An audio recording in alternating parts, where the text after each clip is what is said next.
Едно от най-важните неща в програмата на тренировъчния лагер е момичетата да минат през обучение по футбол, волейбол и баскетбол. За да бъдеш един добър талисман, много е важно да познаваш играта, да знаеш точно кога трябва да се намесиш и да поведеш публиката, да разбереш точно кога момчетата имат нужда от подкрепа. Обичаме футбола! Почваме!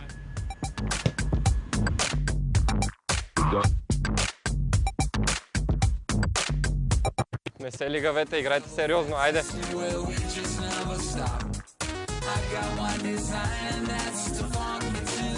Футбол е много динамична игра и всеки един момент си настръхнал и очакваш какво ще се случи. Абе, футбол е жестока игра. Чувството да съм с толкова много момичета на терена просто е удивително. Нека всички футболисти да ми завиждат сега.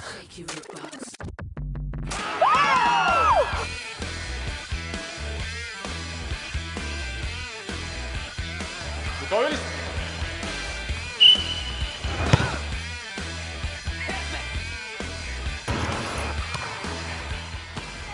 Не, ти престъпи линията себе излез за този отбор.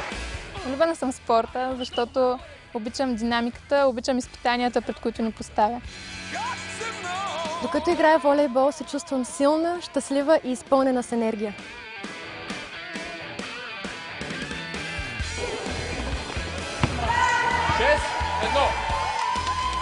Искам да се обърнем към волейболистите И да им кажем, че много ги обичаме и че искаме да станем техни талисмани. Аз трябва да стана мис национален отбор по волейбол, защото познавам играта, обичам я и мога да подкрепя момчетата по най-добрия начин.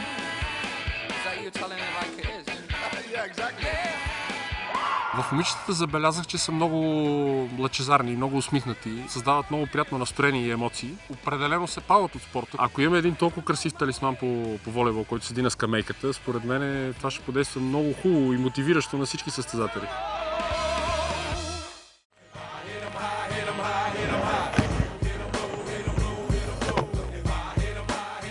Готови?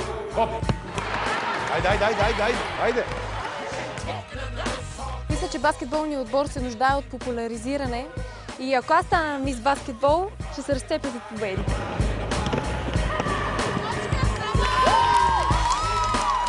Изборът за финалистки е много добър и съм сигурен, че ще бъде много трудно да се определи кога ще бъде мис национален отбор. Във всяка една от тях видях любов към баскетбол и не само любов към баскетбол, а любов към спорта.